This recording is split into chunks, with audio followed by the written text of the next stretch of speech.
여러분, 우리가 하루를 살아가면서 가장 많이 쓰는 단어가 있다면 그것이 뭘까요?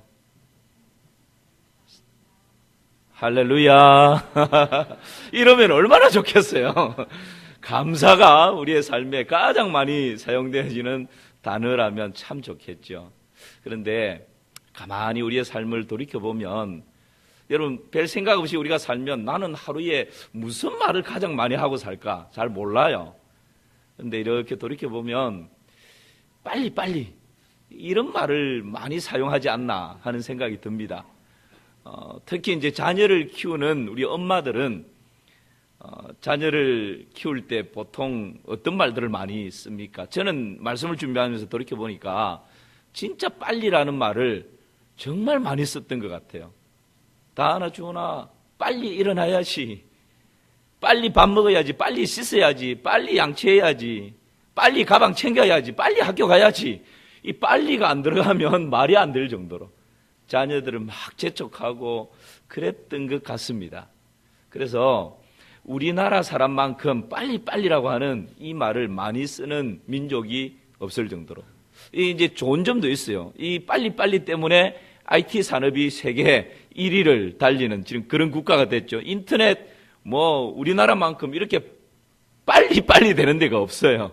그 정도로 IT 강국이 되었습니다. 그런데 우리 개인의 삶에 이 빨리빨리라고 하는 것, 분주함이고 또 뭔가에 쫓기는 거죠. 사람에게 쫓기고 돈에 쫓기고 일에 쫓기고 막 뭔가에 쫓겨서 정신없이 막 바쁘게 빨리빨리 이렇게 살아가는 우리의 삶이 과연 하나님 앞에서 제대로 방향을 잡고 살아가는지, 하나님이 나를 이 땅 가운데 보내시고 우리 마산 3.1교회에 보내신 분명한 목적이 있는데 그 하나님의 목적을 꼭 붙들고 목적에 맞게 내 인생의 방향을 맞추어서 살아가고 있는지, 어쩌면 분주함, 빨리빨리가 그런 목적과 방향을 삼켜버리는 그런 일들은 없는지 우리가 말씀을 통해서 좀 살펴보면 좋겠습니다.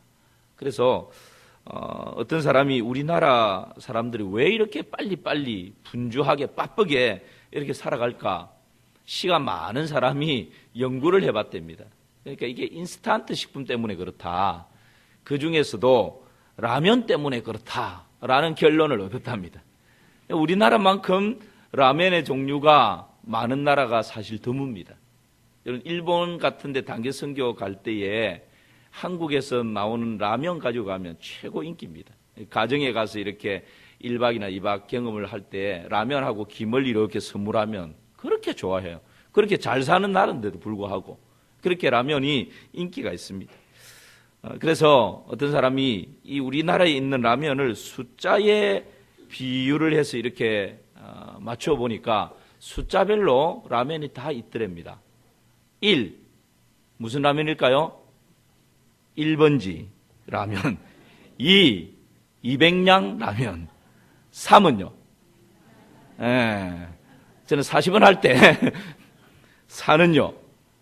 사발면. 역시 우리 찬양대가 빨리빨리 연습하다 보니까 이게 사발면. 5는요?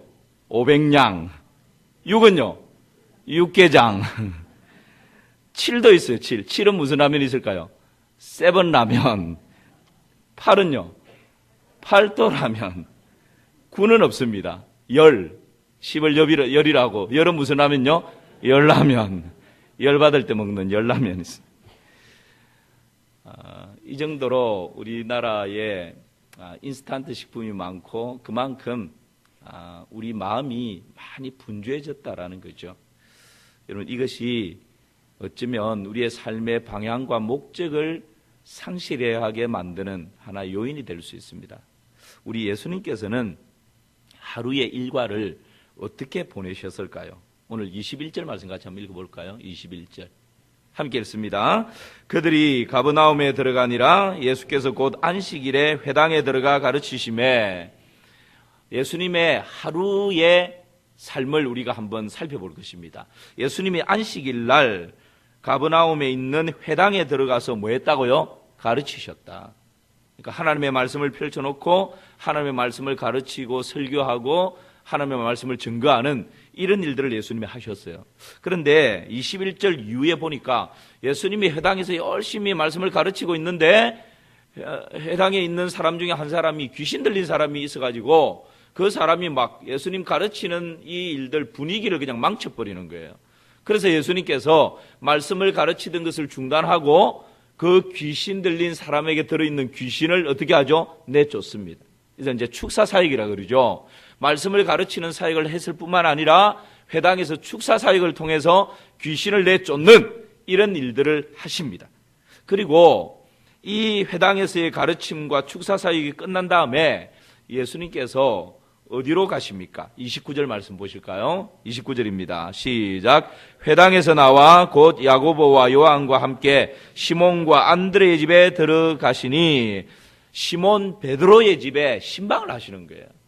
그러니까 회당에서 가르치시고 축사 사역을 끝난 다음에 아마 예수님께서 이제 베드로 수제자니까 그 집에 가서 좀 쉬시려고 하셨는지는 모르겠습니다.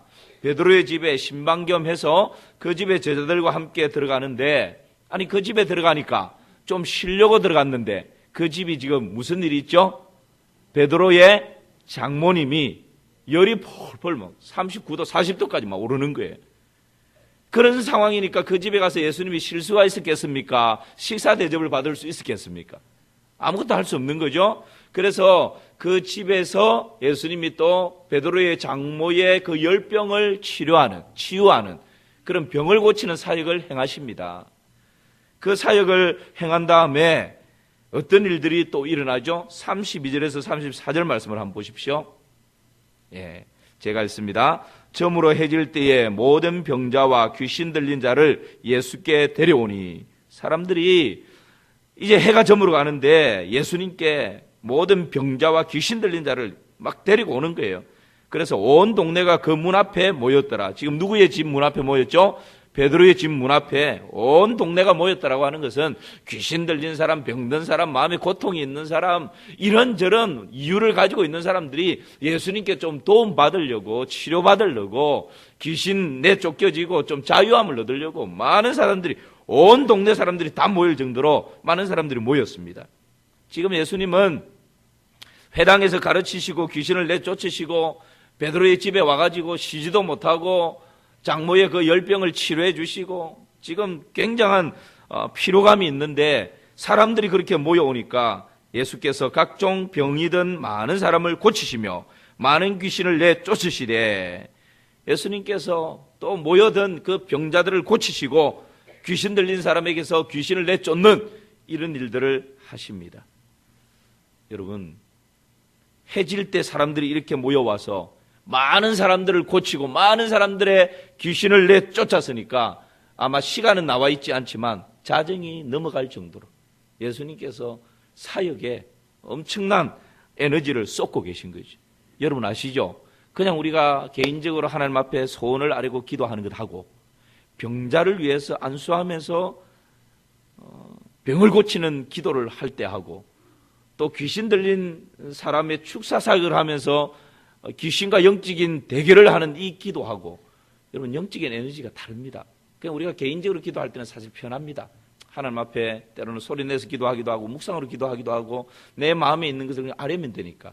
그런데 병을 치료하는 기도는 여러분 영적인 에너지가 몇 배로 소진이 됩니다. 거기에다가 귀신을 내쫓는 이 악한 영과 대결하는 영적인 어떤 이 싸움을 할 때는 정말 이 싸움을 한번 하고 나면 그냥 나중에 녹초가 이렇게 팍 될 정도로 그렇게 영적인, 정신적인, 육체적인 에너지가 엄청나게 소진이 되는 거죠. 예수님이 지금 이런 사역을 쭉 하십니다. 그리고 하루의 일과를 이렇게 힘들게 보낸 다음에 예수님께서 35절에 보니까 그 다음 날 뭘 하셨는가요? 35절 함께 읽습니다. 새벽 아직도 밝기 전에 예수께서 일어나 나가 한적한 곳으로 가사 거기서 기도하시더니, 예수님께서 하루 종일 회당에서 가르치시고 설교하시고 귀신을 내쫓으시고 베드로 집에 신방하시고 신방 갔는데 좀 쉬려고 갔는데 그 장모가 열병을 앓고 있으니까 또 치유 사역을 하시고 그걸로 끝난 줄 알았는데 해가 저물어 가는데 저녁 드실 겨를도 없이 그 시간에 많은 사람들이 또 모여오니까 문 앞에 온 동네가 모이니까 그 사람들 일일이 다 병을 고쳐주고 귀신을 내쫓고 하는 그 사역을 몇 시까지 했는지 모르겠습니다. 아마 늦은 시간까지 했을 것입니다. 그런데 그 다음 날 여러분 우리가 하루 좀 열심히 조금 힘들게 일하고 나면 그 다음 날은 아이고 좀 쉬어야지 이런 마음이 다 있잖아요. 그래서 우리는 합리화를 시킵니다. 아이고 오늘은 내가 이런 일이 있으니까 아침에 좀 푹 자야 돼. 그래야 맑은 정신으로 뭔가 할 수 있다. 이러면서 합리화를 시키면서 새벽기도 빠지기도 하고 뭐 이렇게 경건의 시간을 그냥 생략하기도 하고 그런 경우들이 많습니다. 그런데 우리 예수님의 삶을 보면요. 하루를 그렇게 녹초가 될 정도로 밤 늦은 시간까지 영적인 에너지를 소모하고 정신적인 에너지를 소모하고 육체적으로 그야말로 그냥 녹초가 될 정도로 그 정도의 시간을 하루의 일과를 보내셨는데 그 다음날 새벽 아직도 밝기 전에 예수께서 일어나 한적한 곳으로 가사 거기서 뭐 하셨다고요? 기도하셨다. 여러분 예수님만큼 바쁘신 분이 있었을까요? 우리가 그 사복음서를 쭉 살펴보면 예수님만큼 사람들이 필요로 하고 사람들이 찾아오고 사람들이 요구하고 사람들이 이것저것 문제들을 가지고 해결해 달라고 요청하고 예수님만큼 사람들의 요청, 필요, 요구 많이 받은 사람은 없었습니다. 예수님만큼 사람들이 따르는 그런 사람도 없었죠. 그런데 우리 예수님께서는 하루에 그렇게 분주하고 바쁜 시간, 에너지를 소모하는 그런 시간을 보내시고 그 다음날 이른 새벽 일어나서 한적한 곳으로 가사 거기서 뭐 하셨다고요? 기도하셨다. 우리가 이 말씀을 그냥 단순히 읽고 지나갈 수 있지만 오늘 이 말씀을 여러분 2019년 이 새해를 시작하면서 하나님의 음성으로 붙들 수 있기를 주님의 이름으로 축원합니다. 예수님께서 사역의 일상 가운데 어떻게 그렇게 풍성한 열매를 맺을 수 있었는가요? 어떻게 하나님의 목적, 하나님께서 기뻐하시는 하나님의 뜻을 좇아서 좌우로 치우치지 않고 그렇게 살아갈 수 있었습니까? 그 비결이 뭡니까? 다른 데 있지 않습니다. 하나님 앞에 나와서 하나님과 독대하는 것입니다. 우리가 대통령이 부르면 특히 많은 사람들과 그냥 이렇게 같이 부르는 게 아니고 대통령이 나와 독대하려고 청와대에서 불렀다. 여러분 잠을 설치지 않습니까? 기대가 되기 때문에 설레이기 때문에. 그런데 세상에 이런 하찮은 권력이 아니고 잠시 있다가 그냥 떨어져 버리는 그런 권력이 아니고 천지를 창조하시고 우리 인생의 생사하복, 야 진짜 이걸 믿는다면 내 인생 우리 가정에 생과 사와 화와 복을 사람이 아니고 하나님이 붙들고 계신다라는 것을 진짜 믿으면 여러분 하나님을 안 찾을 수가 없죠. 안 찾을 수가 없죠. 내가 10시간 뛰어다니면서 바쁘게 분주하게 쫓기면서 일하는 것보다 하나님 찾아서 하나님 만나서 독대하는 그 10분이 훨씬 더 효과 있을 수 있습니다. 여러분 믿으십니까? 우리 한번 해봅시다. 2019년도에 해봅시다. 지금까지 내 노력으로 내 열심으로 내 분주함으로 그렇게 정신없이 쫓아왔다면 이제 좀 이런 거 탁 내려놓고 하나님께서 나를 통해서 원하시는 게 뭘까? 하나님께서 나를 통해서 내 생애를 통해서 이루고자 하시는 하나님의 목적, 하나님의 뜻, 하나님의 계획이 뭘까? 여러분 거기에 끊임없이 우리가 초점을 맞추지 않으면요 그냥 나에게 주어져 있는 그것 때문에 내 발 앞에 떨어져 있는 그것 때문에 쫓겨다니다가 허걱거리다가 내 인생 끝나버려요. 여러분 얼마나 허무합니까? 여러분이 찬양대로 섬기고 교사로 섬기고 주방에서 섬기고 차량 봉사로 섬기고 지금도 방송실에서 섬기고 여러 영역에서 이런저런 모양으로 주일 아침이면 이런 새벽부터 열심히 섬기고 분주하게 쫓아다니고 아래 위로 오르락 내리락 하면서 사람들 만나고 그렇게 하는데 여러분 진짜 내가 왜 이거 하고 있지? 왜 지금 주방에서 이렇게 열심히 설거지하고 있지? 왜 오늘도 아침 일찍 일어나서 출근하는 그 버스에 몸을 실어야 하는지 내 인생의 목적을 잃어버리면요 정말 인생의 허무한 시간을 보내게 되는 것입니다. 우리 예수님께서는 하나님 보내신 목적 따라 살아가는데 그 목적 따라 살아가기 위해서는 필요한 필수적인 게 있습니다. 그게 뭡니까? 하나님 앞에 내 인생을 점검하는 것입니다. 그 점검이 뭡니까? 기도 시간이에요. 기도 시간. 여러분 이 하나님과의 만남의 시간을 가지지 않으면 우리는 내 발 앞에 떨어져 있는 그 일들 때문에 쫓기면서 살다가 내 인생이 끝나버릴 수 있습니다. 이 시간을 통해서 하나님 앞에 우리의 삶의 목적을 분명히 붙드는 그런 은혜가 있기를 주님의 이름으로 축원합니다. 빌리 선데이라고 하는 야구 선수가 있었는데 예수님을 만났던 사람입니다. 이 사람이 예수님을 만나고 신앙생활을 잘 해보려고 초신자니까 그렇게 마음 먹는데 잘 안 됩니다. 그래서 신앙생활을 오래 했던 사람이 이 빌리 선데이에게 당신이 신앙생활에 성공하고 싶습니까? 인생에 성공하고 싶습니까? 성공하고 싶다고 그렇게 얘기를 했더니만 이 사람이 세 가지 충고를 합니다. 세 가지를 내가 이야기할 테니까 이것을 당신 삶에서 한번 실천해 보라고. 그러면 신앙생활에 성공할 수 있고 당신의 인생 분명히 성공할 수 있다라고 확신 있게 이야기를 합니다. 그게 뭡니까? 라고 막 다그쳐서 물었습니다.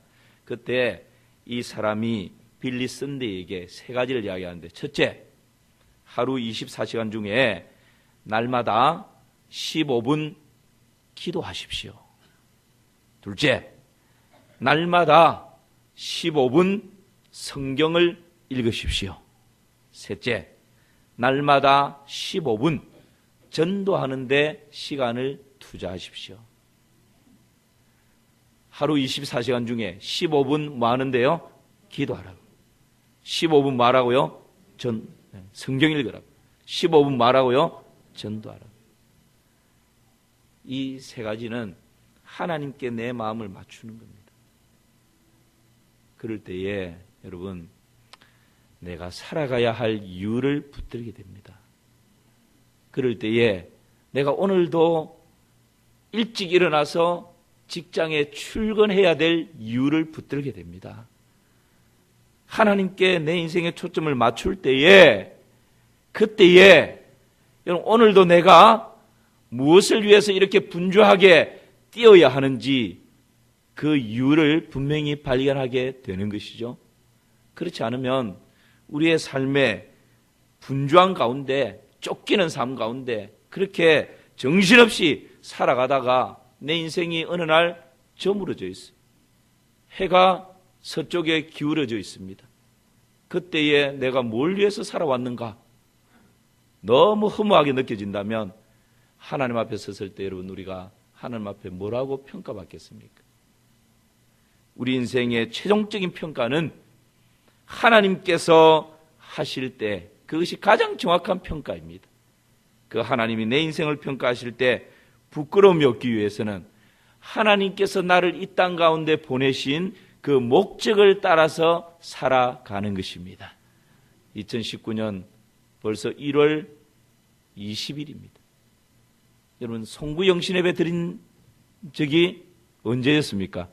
엊그제 같았잖아요. 그런데 벌써 20일이 지났다니까요.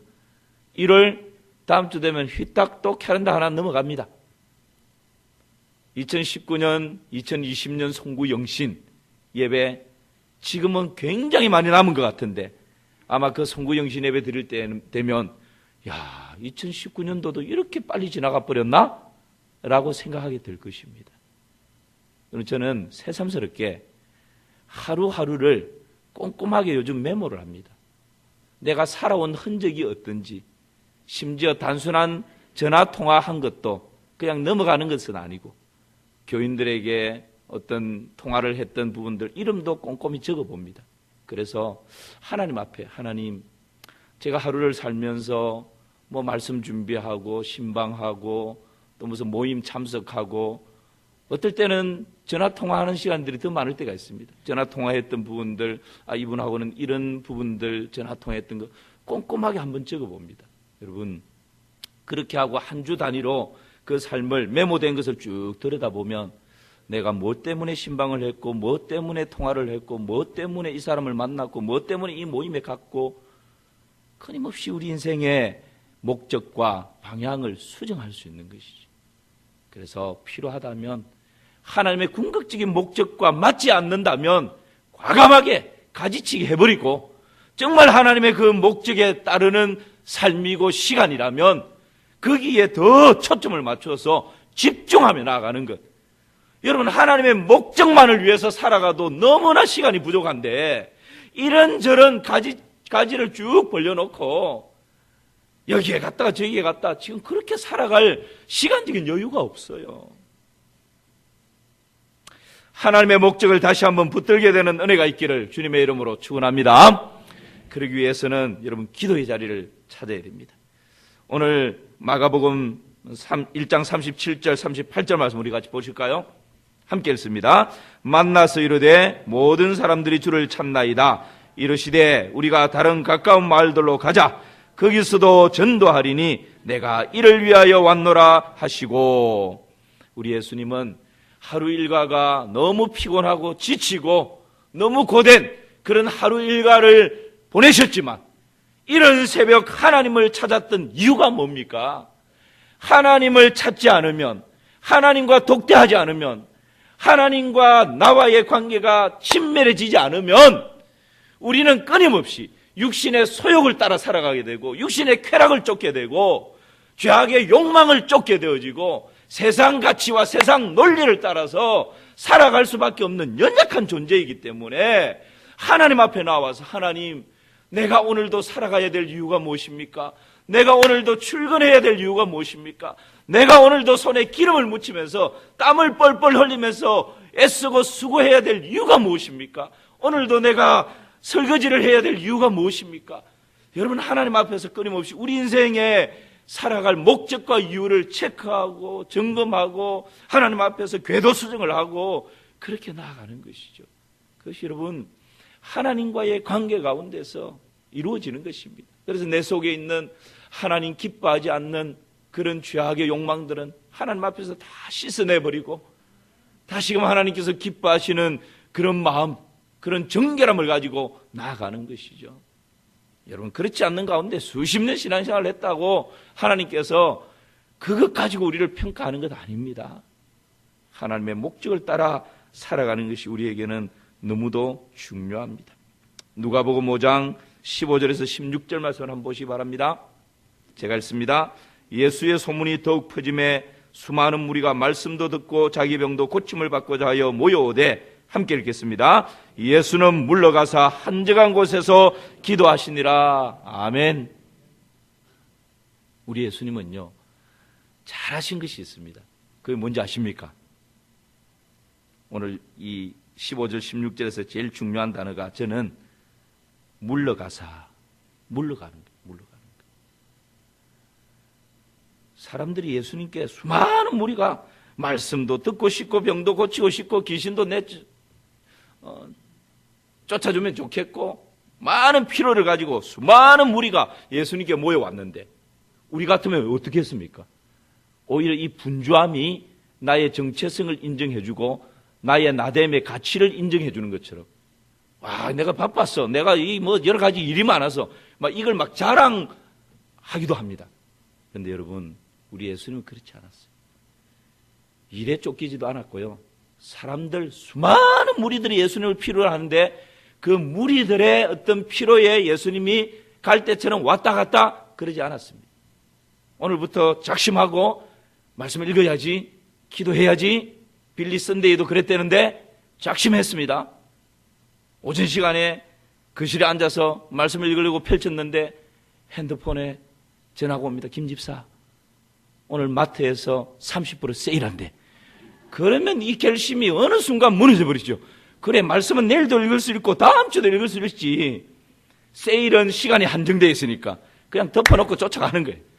이게 여러분 충동적인 삶입니다. 이것은 필요에 따라서 그냥 살아가는 거예요. 여러분, 우리가 이렇게 보내는 시간들이 얼마나 많아요. 진짜 중요한 일을 위해서 요청하면, 아이고 목사님, 제가 몸이 아팠어요, 시간이 없었어요, 바빴어요. 요 바쁜 거 좀 지나고 나면요. 여러분, 그렇게 요청할 때가 하나님 주시는 기회인 줄 믿으시기를 바랍니다. 요 시간 좀 지나고 났어요, 천만에요. 지나고 나서 내가 병원에 있을 수도 있고요, 내 환경이 더 안 될 수 있습니다. 하나님께서 우리에게 주시는 그 시간들, 그 건강, 그 재능, 여러분, 하나님의 목적과 하나님의 기쁨과 하나님의 계획을 위해서 온전히 초점을 맞추는 것입니다.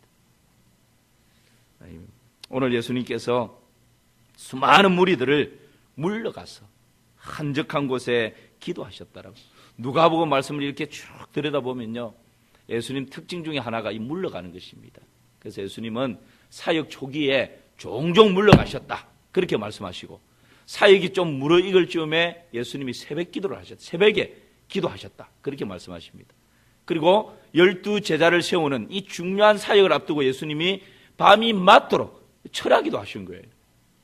예수님이 십자가 사역의 절정을 앞두고는 예수님의 기도가 뭐가 됐다고요?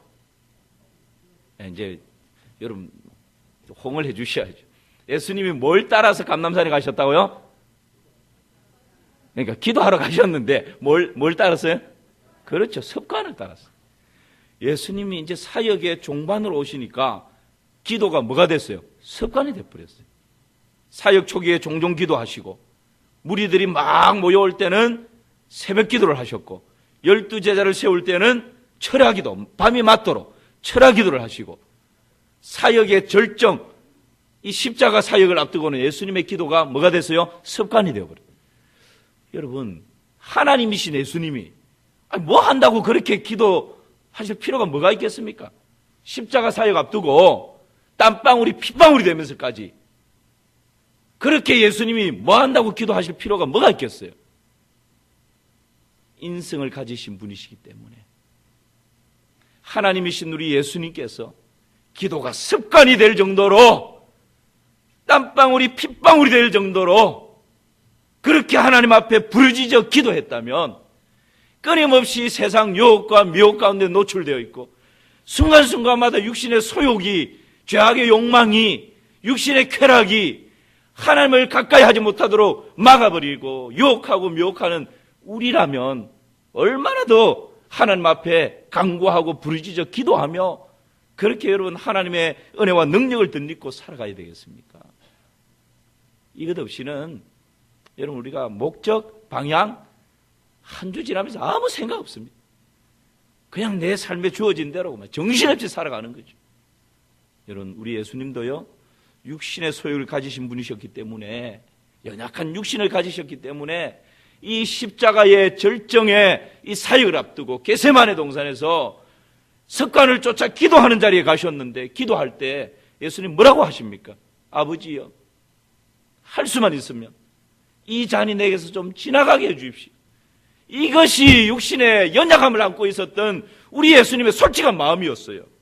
그런데 기도하는 그 시간을 통해서 한번 하나님 앞에 그 땀방울이 핏방울이 되는 이 기도의 시간을 지나면서 예수님께서 뭐라 말씀하십니까? 그러나 나의 원대로 마옵시고 아버지의 뜻대로, 아버지의 원대로 되기를 원하나이다. 할렐루야. 우리가 기도해야 할 이유가 여기 있습니다. 기도할 때에 내 육신의 소욕과 내 뜻은 죽어지고 아버지의 뜻과 아버지의 계획과 아버지의 목적이 선명하게 내 인생 가운데 그려지기 때문에 또다시 궤도 수정을 해서 그 아버지의 목적과 뜻을 따라 믿음의 발걸음을 내디딜 수가 있는 것이죠. 두 사람이 열심히 새벽에 청소를 하고 있었습니다. 기자가 와서 묻습니다. 한 사람에게 이 새벽에 이렇게 열심히 청소하는 이유가 무엇입니까? 아이고, 먹고 살려면 새벽 일찍 나와서 열심히 일해야죠. 아직까지 우리 아이들 공부해야 되는데 아버지가 제대로 아버지 노릇을 하려면, 자녀들 공부시키려면 뭐 이 새벽이 문제입니까? 돈 벌어서 우리 자녀들, 나는 가방끈이 짧지만 우리 자녀들은 공부 많이 시켜야죠. 출세해야죠. 그것을 위해서라면 뭐 이 한 몸 그냥 가루가 되어도 괜찮습니다. 그러면서 뭐 열심히 청소를 합니다. 또 한 사람에게 묻습니다. 당신은 어떻게 이렇게 열심히 새벽에 와서 이렇게 청소를 합니까? 저도 한 집안의 가장입니다. 가장으로서 가족들을 부양해야 될 책임이 있죠. 그러나 그거와 더불어서 저는 새벽마다 이 거리를 청소하고 깨끗이 정리를 하는 가운데 청소를 하면서 하나님께서 창조하신 이 지구의 한 모퉁이를 내가 청소하고 있다고 생각하면 이보다 영광스러운 일이 어디 있겠습니까? 그렇게 얘기를 하는 거죠. 여러분, 똑같은 일을 하면서 목적과 방향이 있는 사람과 그렇지 않은 사람은 이렇게 다릅니다. 여러분, 내 자식 공부시키고 그것을 위해서 아버지가 열심히 새벽에 일어나서 돈 벌고 일하는 것 당연하죠. 이것은 하나님을 아버지로 모시고 있는 사람이든지 세상에 있는 사람들이 오히려 더 열심히 그 목적을 위해서라면 더 열심히 할 수 있습니다. 그러나 그거와 더불어서 이 청소하는 이것을 하나님 창조하신 지구의 한 모퉁이를 깨끗하게 하고 있다라는 이 목적은요, 하나님의 자녀 아니면 가질 수 없는 목적이에요. 이것이 우리 인생의 채널을 맞추어 가는 것이죠. 여러분, 우리가 열심히 돈을 버는 이유가 뭡니까? 돈 벌어서 내가 잘 사는 것, 돈 벌어서 자녀들 공부시키는 것, 그 자체가 목적이 되면 안 돼요. 하나님, 제가 오늘도 돈 벌어야 할 이유가 있습니다. 우리 자녀들 공부시켜야 될 이유가 있습니다. 나는 비록 어려운 가정에 태어나서 어려운 시대를 지나면서 가방끈이 짧지만 내 자녀만큼은 나보다 더 배우게 해서 이 애미보다 더 하나님 영광 위에서 살아가는 자녀를 만들고 싶어서 하나님 그 자녀 나를 믿고 맡겨주셨는데 그 자녀는 나보다는 더 하나님의 영광을 나타내는 영향력 있는 그런 자녀 되어야 되지 않겠습니까? 그것 위해서라면 몸이 어스러지더라도 우리 자녀 공부시켜내겠습니다. 여러분, 이 목적 가지고 돈을 벌고 몸이 어스러져라 일한다면 하나님께서 우리에게 맡겨주신, 우리 인생 가운데 하나님 가지고 계신 그 목적을 따라 살아가는 것입니다. 여러분, 이런 건강도 마찬가지죠. 내가 하루라도 오래 살아야지, 아이고 이 세상에서 하루라도 더 누려야지 라는 것 때문에 건강식품 먹고 운동하고, 이 목적은요, 교회는 아니고 세상 사람들이 더 건강을 위해서 더 잘할 수 있습니다. 우리의 목적이 뭡니까? 하나님, 제가 건강해야 하나님의 성전이라고 했는데 우리 몸을 하나님의 성전이 건강하고 깨끗해야 되지 않습니까? 그리고 건강한 가운데 주님의 복음을 증거하고 이웃을 사랑하고 이 하나님의 말씀을 실천할 수 있지 않겠습니까? 라는 분명한 목적을 가질 때 여러분, 이것이 이 모든 삶의 목적이 하나님께 초점이 맞추어질 때 우리의 삶의 의미가 있는 것이죠. 2019년 새해를 출발한 지가 벌써 한 달이 지나갑니다. 여러분, 2019년 올 한 해도 어쩌면 눈 깜짝할 사이에 후딱 지나갈 것입니다. 여러분, 우리의 삶의 초점을 다시 한번 하나님께로 집중하는 은혜가 있기를 주님의 이름으로 축원합니다. 기도를 통해서 가능합니다. 그리고 여러분, 우리의 삶의 초점을 하나님께 향할 뿐만 아니라 하나님의 목적이 무엇인지 그 목적을 따라서 쫓기는 삶, 분주한 삶 가운데서 하나님의 목적이 내 인생을 이끌어가는 그러한 삶이 될 수 있기를 주님의 이름으로 축원합니다.